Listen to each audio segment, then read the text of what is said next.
오늘 새 정부 고위 공직자들의 재산이 공개됐습니다. 윤석열 대통령은 총 76억 3,999만 원을 신고했는데요. 그 가운데 거의 대부분이라고 할 수 있는 71억 원은 김건희 여사의 소유였습니다. 윤 대통령은 조금 전 대구로 갔는데요. 보수 민심의 상징 서문시장을 찾았습니다. 관련 소식을 신혜원 체커가 정리했습니다. 네, 별이 5개, 가족에는 5시, 뉴스픽도 5개죠. 뉴스픽5 시작합니다. 자, 오늘 준비한 소식은요.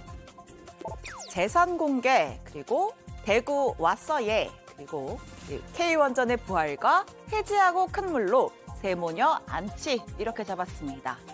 정부 공직자윤리위원회가 새 정부 고위공직자의 재산 정보를 공개했습니다. 윤석열 대통령 포함 총 184명이 대상인데요. 자, 윤 대통령은 총 얼마의 재산을 신고했을까요? 종편을 큰 걸 주세요? 네. 아니, 그것도 주시고 여기서 새로 한 거는 계산을 여기서 지금 하죠. 네. 자, 됐습니까? 어이구 이렇게 많이 나왔어요. 네, 윤 대통령이 공개한 재산은 약 76억 4천만 원입니다. 다만 거의 90%가 넘게 김건희 여사의 명의인데요. 자, 윤 대통령 본인의 재산은 예금과 보험을 합쳐서 약 5억 3천만 원이고 김건희 여사는 서초동 아크로비스타 자택 18억 원, 경기도 양평 토지 3억 원, 그리고 예금 약 50억 원을 신고했습니다. 부인의 재산 형성 과정에 대해서 저는 뭐 재산이 별로 없고 대부분이 저희 집사람 재산이고 그렇습니다. 네. 아니 네. 그래서요. 저는 그 형성 부분이요. 과정이야 뭐 제가 네. 결혼 아니 근데 전에 그 부분에서 나이 제가 50이 넘어서 얘기하는 게 했는데. 자, 전체적으로 봤을 때 작년 3월 검찰총장 퇴직 직후 공개한 재산보다 4억 7천만 원 가까이가 늘었습니다. 검찰총장 퇴직금 2억 원이 윤 대통령 예금에 포함됐고 이 자택인 서초동 아파트의 시세가 좀 오른 데 따른 그런 결과입니다. 자, 대통령실 참모진도 살펴보겠습니다. 자, 1위가 누굴까요? 네, 김태효 국가안보실 1차장입니다. 120억 6천만 원 신고했습니다. 윤 대통령과 같은 서초동 아크로비스타 아파트, 그리고 하와이 호놀룰루의 배우자 명의의 아파트가 한 채 더 있습니다. 이 밖에 여의도와 강남 신사동, 서초구 서초동에 상가 4채 보유하고 있습니다. 자, 이어서 안상훈 사회수석이 64억 4천만 원, 김성한 국가안보실장, 김대기 비서실장이 50억 원 안팎을 신고했고요. 이 같은 핵심 참모진 13명의 평균 재산 34억 3천만 원으로 집계가 됐습니다. 이어서 내각도 보겠습니다. 한덕수 국무총리와 장차관급 공직자 39명의 평균 재산 45억 8천만 원이었습니다. 자, 1등이 김소영 금융위 부위원장인데 292억 원을 신고했습니다. 가족 소유의 회사 비상장 주식을 209억 원가량 보유했다고 하고요. 자, 그다음이 이종호 과기부 장관인데 160억 4천만 원을 신고했습니다. 이 장관이 서울대 교수 출신으로 이 반도체 관련 특허를 갖고 있고요. 인텔과 삼성전자가 이 특허를 사용합니다. 대부분의 재산이 이 특허를 통해 얻는 수입이라고 합니다.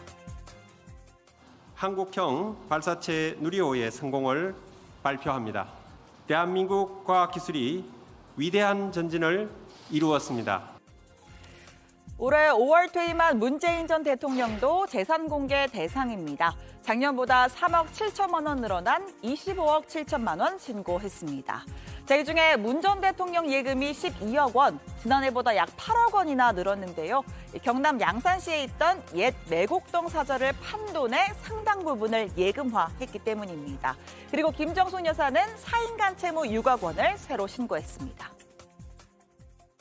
경호구역이 문재인 전 대통령 사저 울타리로부터 300m로 넓어졌죠. 근데 이제 그때 또 대통령님이랑 잠시 뵀는데 최근에 본 웃음 중에서 제일 환하게 웃으시면서 오늘은 좀 괜찮지요 그러더라고요. 네. 네, 두 번째 픽은요. 대구 왔어 예입니다. 네, 오늘 윤 대통령 행보를 짚어볼 텐데요. 취임 후에 두 번째로 대구를 찾았습니다.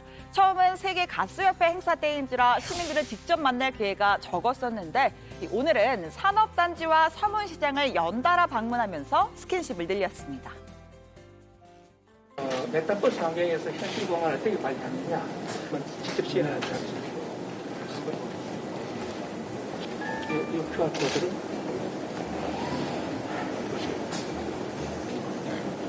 차트상에서 수치라든지 통계가 보실 것입니다.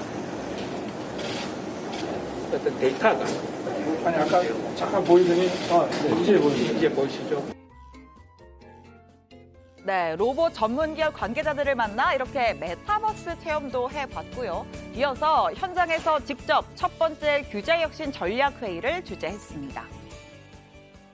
기업의 자유와 창의를 옥죄는 규제의 혁신을 지속적으로 추진할 것입니다.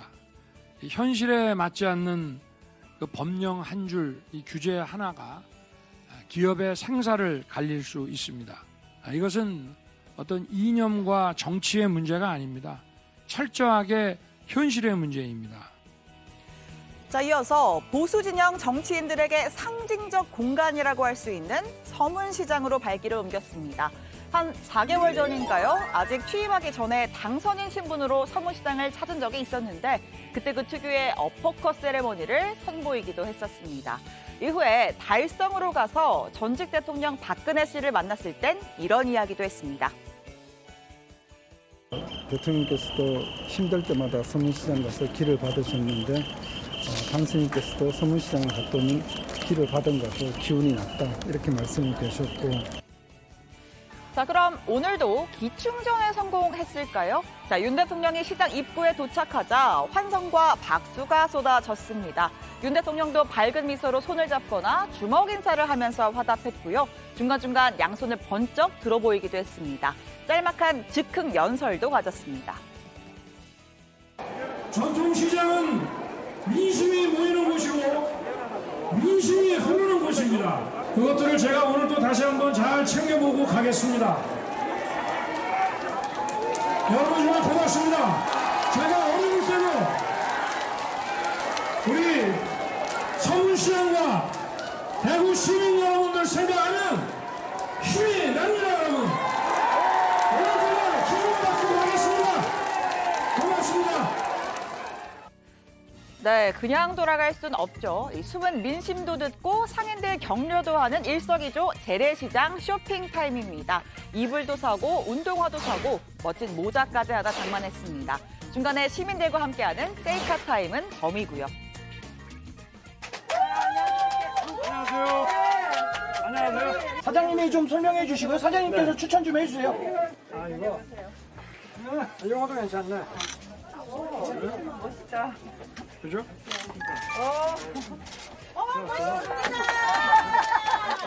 여사님 쓰실 거고 화이트를 좋아하신다고 하셔가지고. 아, 그래요? 예. 그럼 뭐 한번 이렇게 돼 있구나.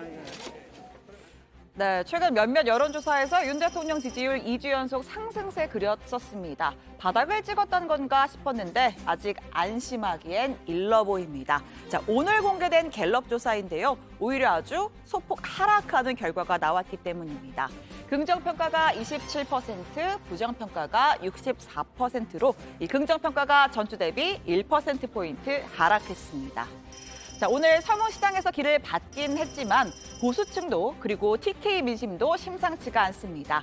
정치 성향별 평가를 보니까요. 왼쪽이 이제 보수층의 국정수행 평가 그래프인데 잘하고 있다보다 잘못하고 있다. 빨간색이 더 커 보이는 거 보이시죠? 잘못하고 있다는 평가가 절반 가까이를 차지했습니다. 자, TK 민심도 보겠습니다. 지난 대선에서 무려 이렇게 73.9%를 몰아주며 압도적 지지를 보여줬는데요. 지금 시점에서 국정수행평가 잘하고 있느냐라고 물으니까 잘하고 있다 39%, 잘 못하고 있다가 48%였습니다. 역시 TK에서도 부정평가가 더 앞서는 결과가 나온 겁니다. 자, 윤 대통령 최근 민생 행보의 폭을 늘렸고 또 대통령실 인적 쇄신 작업도 진행하고 있습니다. 하지만 이제 예측하기도 어렵게 흘러가는 국민의힘 상황에 김건희 여사 관련 팬클럽 논란 등 크고 작은 사건 사고까지 악재도 끊이질 않고 있죠. 확실한 상승세를 잡기 위해선 조금 더 안정적인 국정 운영이 필요해 보입니다. 네, 오늘의 세 번째 픽은 K원전의 부활입니다. 원전업계의 경사입니다. 이집트에 짓는 총 사업비 300억 달러의 대규모 원전 사업에 한수원의 참여가 확정이 됐습니다. 아랍에미리트 바라카 원전 이후 13년 만인데요. 한수원의 수주 규모는 3조 원, 전체 사업비의 10분의 1 정도지만 탈원전 정책으로 일감이 끊겼던 국내 원전업계의 숨통을 트여줄 전망입니다.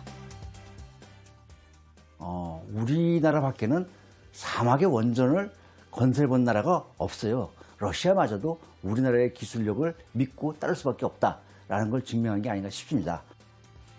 네, 윤석열 정부가 공약한 원전 10기 해외 수출에도 청신호가 켜졌습니다. 폴란드 체코 사업 입찰에 참여하고 또 오는 11월엔 사우디 빈 살만 왕세자와의 정상회담을 계기로 사우디 원전 수주도 성사시키겠다는 계획입니다. 윤 대통령은 페이스북을 통해서 원전 사업이 국가의 핵심 사업으로 성장할 수 있도록 지원을 아끼지 않겠다. 저부터 발로 뛰면서 세계 최고 수준인 우리의 우수한 원전을 알리겠다라고 밝혔습니다. 네, 오늘의 네 번째 픽입니다. 폐지하고 큰 물로입니다. 김현숙 여성가족부 장관이 여가부 폐지 방침을 다시 한번 못 박았습니다. 지난 20년간 성과도 많았지만 이제는 한계가 있다면서 폐지하고 더 큰 물로 나가야 한다라고 말했는데요.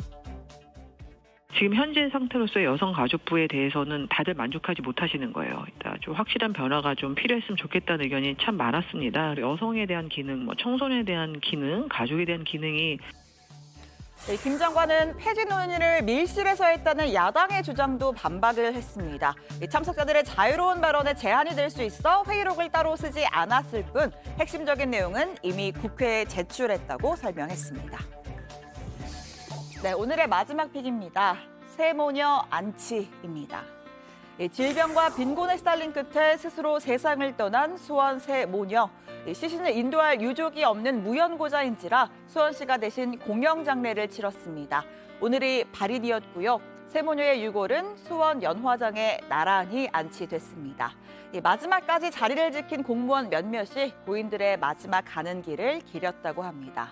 자, 새모녀는 이사 후에 전입신고를 하지 않아서 긴급 생계비 등의 복지 혜택을 전혀 받지 못했습니다. 복지 사각지대 점검에 나선 정부, 취약 가구의 경우 실종자의 준의 소재를 적극적으로 파악하는 방안 검토하기로 했습니다. 네, 금요일의 뉴스픽 여기까지입니다. 주말 잘 보내시고요. 뉴스픽 5였습니다.